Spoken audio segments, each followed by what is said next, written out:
caused by mildew, speak with families affected by the storm, and meet with state and local officials to ensure they were getting the resources they need. And this afternoon at 4:15 p.m. Eastern Standard Time, FEMA Administrator Deanne Criswell will hold her daily press briefing to provide further details on our efforts to help communities respond, recover, and rebuild in the wake of these disasters. As the President has said, we are in this for the long haul, and we will be there as long as it takes. That said, we need Congress to do its job. Yesterday, you heard from the President that the Small Business Administration's Disaster Loan Program, which is a critical lifeline to small businesses, homeowners, renters affected by disasters, has been exhausted. Americans should continue to apply for these loans, and SBA will continue to process them and disperse assistance as soon as Congress does its job and provides the needed funding. Tomorrow, President Biden will travel to Berlin, Germany, where he will meet with German leaders, President Steinmeier and Chancellor Scholz, underscoring the strong relationship that the United States shares with Germany and the full range of global issues that we are tackling together. The close relationship between President Biden and Chancellor Scholz has been critical to helping us make progress on behalf of the American people and to making the world a safer place. We have worked together closely to strengthen our economies for both our people and provide critical support for Ukraine as it continues to defend itself against Russian aggression, as Germany has been the second largest provider of aid to Ukraine after the United States. Chancellor Scholz's bold decision to participate in the prisoner swap this summer, as you all know, which he did as President Biden's request, was vital to returning wrongfully detained Americans, including Evan Gershkovich and Paul Whelan, and Germans, to their families. And we need to continue to work closely together to defend democratic values around the world. On that note, President Biden will speak with President Zelenskyy shortly, if not already, and will announce a significant new security assistance package for Ukraine today as part of our ongoing effort to surge U.S. support to Ukraine in its fight against Russian aggression. The two leaders also will discuss the leader-level Ukraine Defense Contact Group, which will be held next month to continue to get Ukraine the support it needs to prevail in this conflict. We will have a readout of that call soon, as well as more details on the military aid package. Some additional news: in the first week of December, the President will travel to Angola, where he will celebrate the transformation of the U.S.-Angola relationship, recognize Angola's role as a strategic partner and regional leader, and meet with President Lorenzo about ways to increase our collaboration on security, health, and economic partnerships. The value of strong alliances and partnerships in the defense of freedom has never resonated more in Europe, in Africa, and beyond. These visits demonstrate the President's unwavering commitment to revitalize these relationships for our shared security and prosperity. With that, Amr, kick it off to you. Yeah, on the Germany trip tomorrow, when will he be coming back? And I'm presuming the conversation with President Zelenskyy today, does that obviate the need for them to meet while he's in Europe? Well, that they're not going to have an opportunity to meet while he is in Europe, and this is one of the reasons the President is calling him ahead of time. What I will say is we'll certainly have more details on the trip in the next several hours on what that looks like, what tomorrow is going to look like, in the specifics of the President's engagement in Germany tomorrow, the next 2 days. And can I ask, with concerns of the Secret Service being so stretched right now, and the various security needs with the 2 assassination attempts, has the President considered maybe putting this trip off until after Election Day, or perhaps even dialing back some of the Delaware travel, just to help lighten the load on the Secret Service? So what I will say this, I'm not going to get into the specifics of the Secret Service and how it does its business in protecting, obviously, the principles. That's not something for me to speak to from here. What I will say is that the president believes that this is felt very strongly about this trip, about one of our partners, allies, that has been steadfast, certainly in partnership as it relates to Ukraine's defense.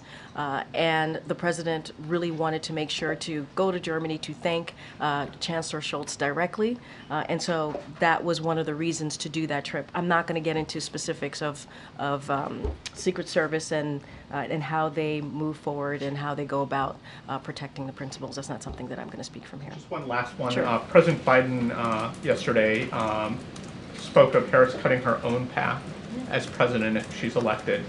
Does he feel he's held her back? No, not at all. Look, the president has always been, I'm going to be, not going to speak to politics from here, but what I can say more broadly is that every president has the opportunity to cut their own path. And the president has been really clear about passing the torch and seeing Vice President Harris as a leader from day one, on day one. And he understands how this all works, right? He said this yesterday as well. He was loyal to Barack Obama, but he also got an opportunity to cut his own path as president. And that's what he believes Kamala is going to do. And that's his words, right? When calling her Kamala, the vice president. And so she's been loyal to him, and this is something that he shared, and he understands that she will cut her own path. And I think that's just the way it goes, right? I think that's the process that we're seeing right now, that we're living it, that you all are covering every day since the president decided to step aside from this election and pass the torch to the vice president. And so I think that's what you're hearing from this president. He's incredibly proud of her. He has supported her from day one. He has said many times the best decision that he made in 2020 was asking her to be his running mate. Okay, Nancy. Thanks, Karine. A couple questions about this letter from the Biden administration to the Israeli government suggesting that U.S. aid to Israel may be at risk if they don't change their posture on humanitarian aid into Gaza. Is there anything that we should know about the timing of this letter? Yeah. So look, I'm going to take a step back just for a second because, and I know my colleagues over at National Security Council spoke to this, if not yesterday, certainly over the past couple of days. And look, the administration did something similar back in April, and that was received. That letter that we did back in April was received with a constructive response from the Israelis, and so this is very similar.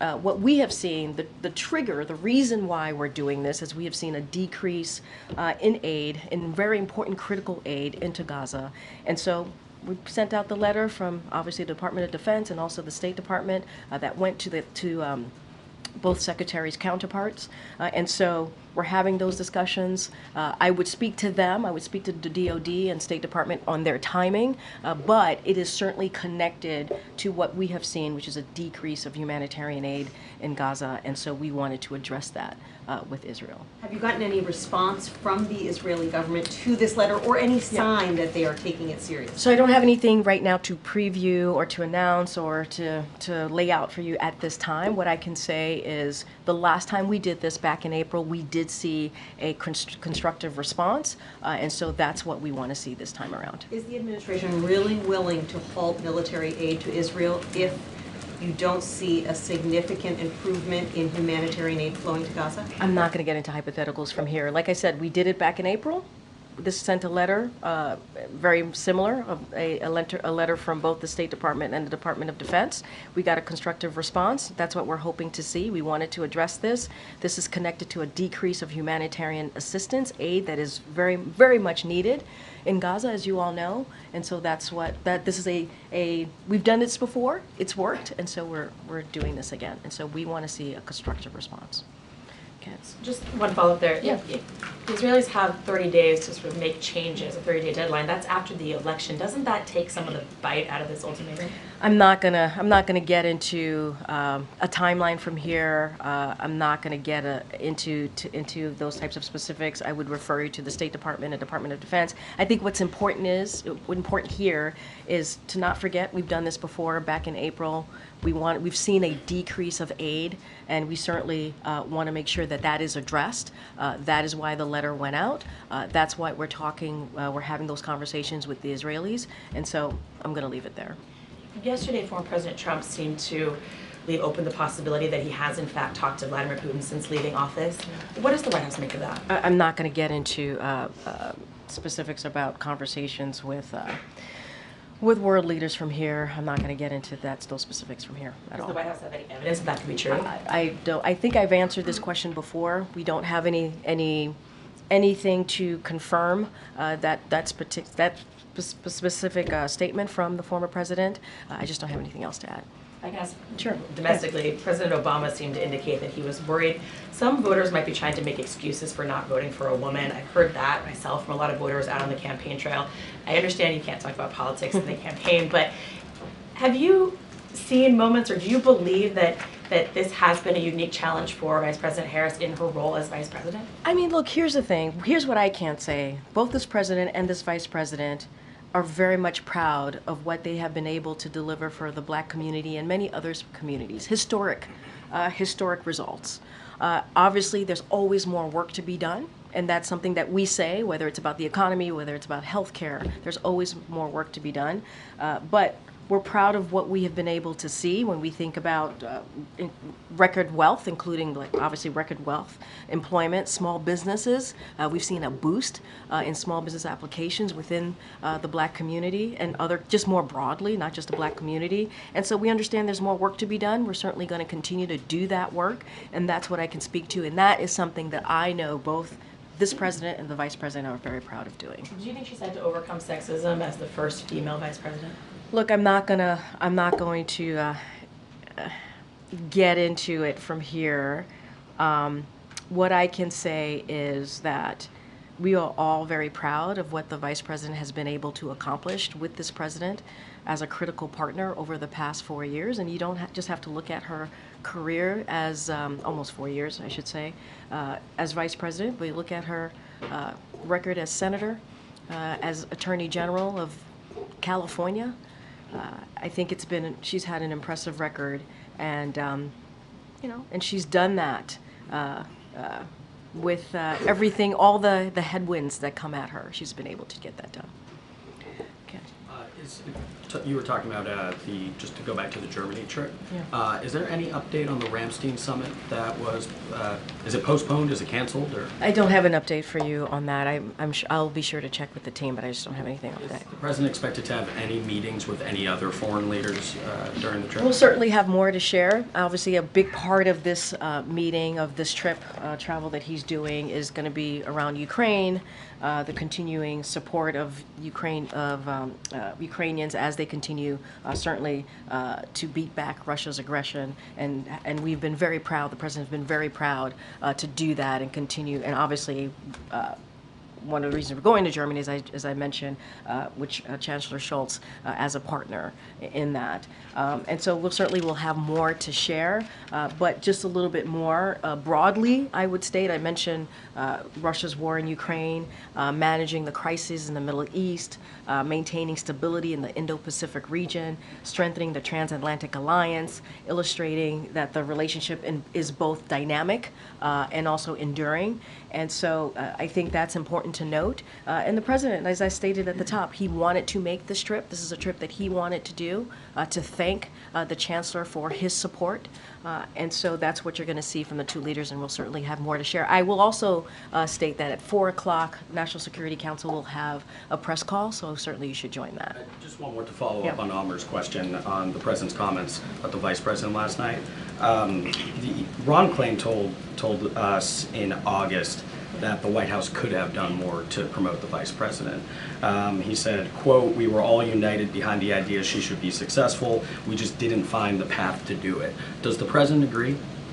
What I will say is, and I think certainly the first part of your quote is something that I know to be true. Like, the president has always wanted the vice president to be successful, and she has been successful. And he could not be more proud of her as he is today. I think what he laid out yesterday, obviously that was a political event that he spoke at, but I think lays out his thinking, how he sees the vice president, not just now, but moving forward in what she's trying to accomplish at this moment. And I think she has had a lot of successes to point to over the last 3.5 years. And I also stated her record as a senator, her record as attorney general, as district attorney in San Francisco. She's had an impressive record. And so anything else beyond that, I certainly will leave it to the vice president and her team to speak specifically on. Just back to Ukraine. It's been more than a month now since the president told us that there were discussions about allowing Ukraine to fire long-range missiles deeper into Russian territory.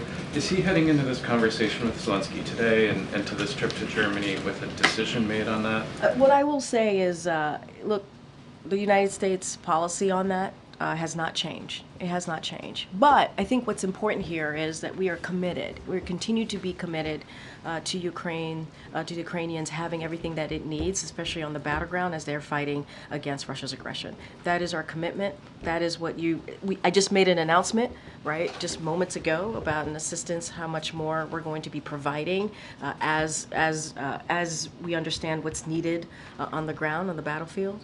And so President's probably talking to the President Zelenskyy right now. We are going to continue to show that support, and I just don't have anything to say. Our policy has not changed beyond that. So he's decided against allowing that capability. Look, I'll say this. In May, the president directed his team to ensure, right, that Ukraine is able to use U.S. supplied weapons for cross-border strikes so Ukraine can hit back against Russia, Russian forces that are attacking them or preparing to attack them as part of their current Russian offense. It's common sense, right? It's common sense that they should be able to hit back against what's hitting them, and to deny Russian forces that are staging locations just across the border a safe haven. That was what we were able to do back in May.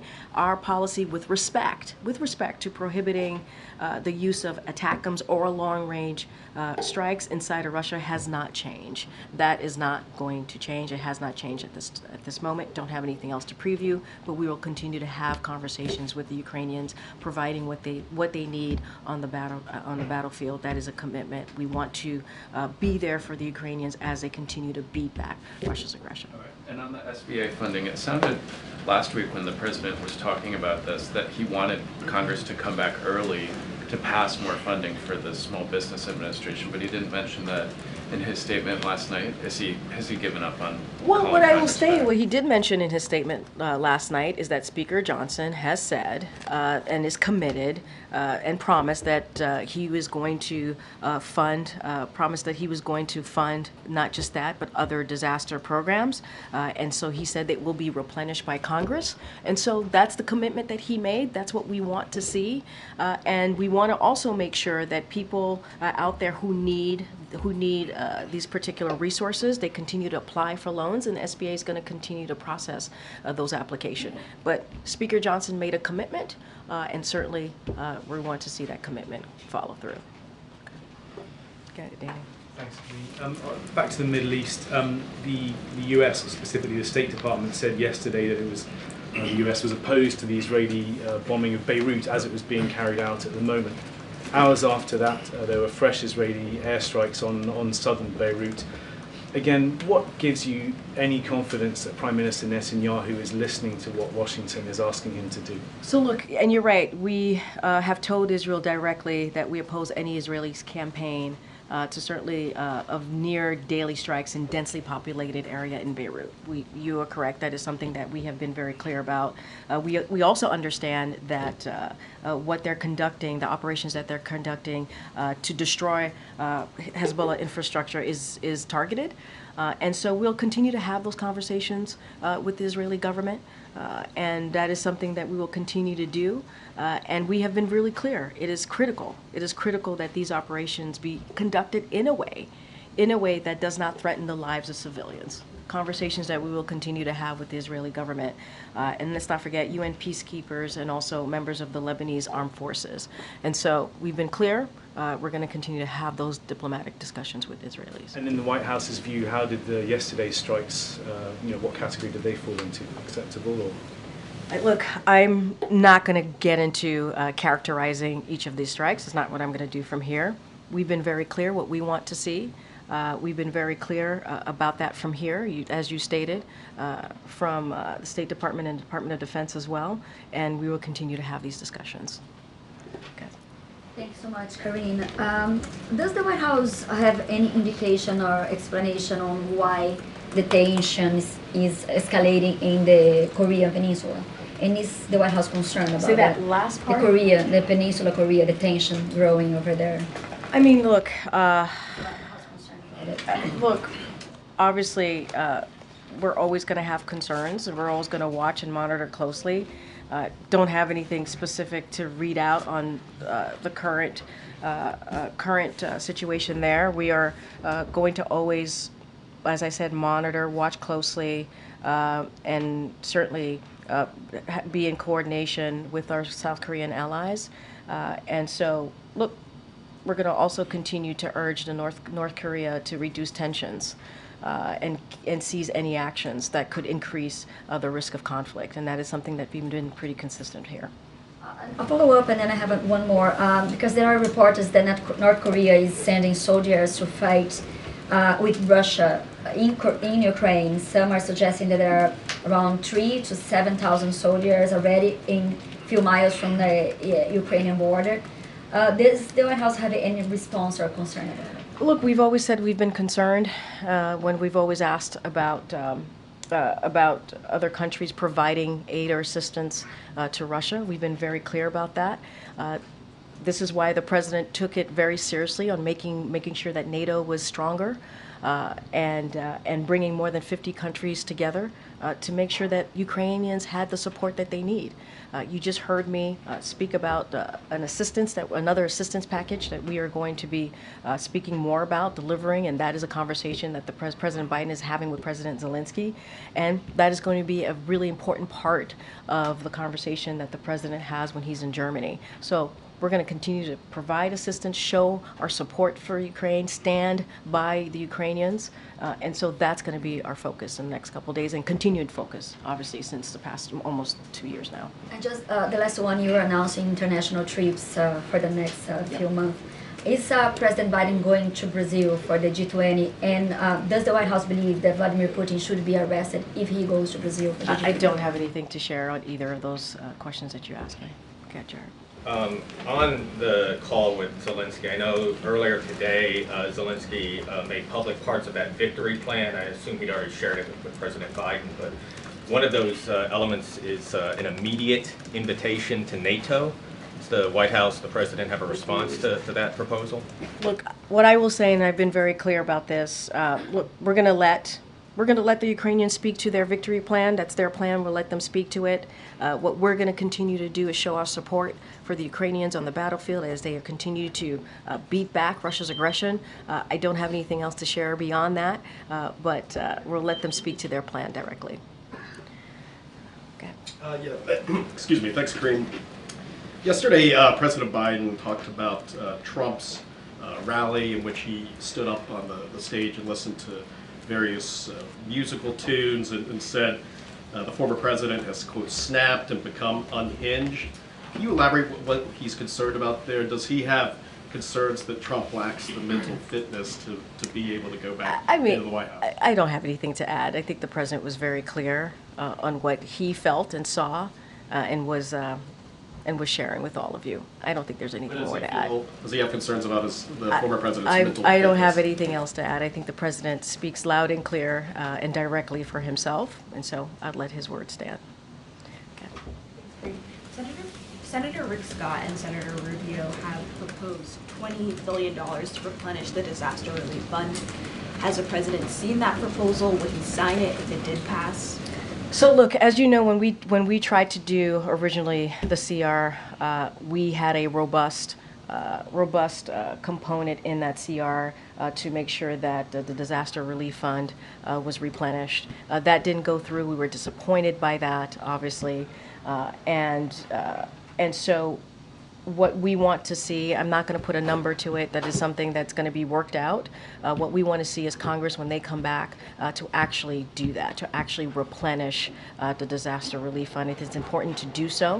While we have the fundings right now to do the work that FEMA needs to do, that this administration needs to do to impacted areas, we know that there's going to be a shortfall and we're going to need more funding. I'm not going to get to a number. I have not spoken to the President or the Office of Leg Affairs about this particular proposal that has been brought forth, but the President has been very clear. I just talked about the SBA and how that funding is now exhausted. The Speaker made a promise. The Speaker Johnson made a promise that when Congress returns, that they're going to replenish the disaster relief fund and also make sure that CBA has what it needs to really address the needs of Americans who have been impacted on the ground. Is there a timeline for when FEMA would know how much the administration wants to use? Say that one more time. Is there a timeline for when FEMA would have an estimate for how So much? I would refer you directly to FEMA about that specific timeline, a number that's needed. What we are very clear about is we need to make sure that we have funding,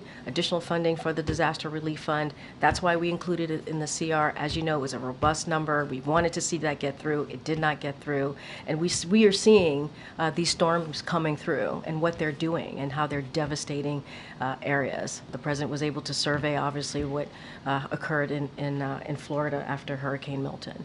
And so we want to make sure those funds are there. Speaker Johnson made a promise. He said that was going to happen, so that's what we want to see. I think we have to start wrapping up soon. Just to follow up on the President's comments about the Vice President cutting her own path if elected. I know the two of them speak regularly, but just wondering if the two have specifically had conversations about how she would do that if elected, whether the President is offering advice or whether she's asked for guidance in that arena? So I don't have any details to their specific conversations. As you know, the President and Vice President work closely together. As I just talked about the two hurricanes that came through, you saw them working side by side in dealing with the impacts of the hurricane and making sure that we were responding to folks on the ground. And look, they're going to continue to work closely together. The President knows what it's like to be the Vice President and knows what it takes to be the Vice President and what's needed there. And so he is certainly very proud of the work that she's been able to do. I'm not going to get into details or specifics of private conversations that they have. Go ahead, Annie. Oh, thanks so much. The automaker Stellantis has said that they are considering expanding a factory in Mexico. I'm wondering if the White House has any response to this possibility and whether you can address concerns that domestic jobs may be lost or moved overseas. So look, last year, as you know, we applauded UAW and also Stellantis for coming together after hard, good faith, which is what we always love to see, negotiations, and also reaching a historic agreement that secured record raises, greater retirement security, and investment in the future. And so that included a commitment to reopen and expand production in communities that were devastated by previous plant closures. And so, look, what we want to see is Stellantis certainly deliver on those commitments to the UAW and to the communities. And so, not just any communities, but communities that have long supported the industry. That's what we want to see. And so we want Stellantis to keep their commitment. Again, we were very proud to see that very good faith negotiation that occurred and what was delivered. And so that's what we want to see at the end of the day. I know we have to go. Okay. We have to go. Sorry, guys. Thanks, everybody.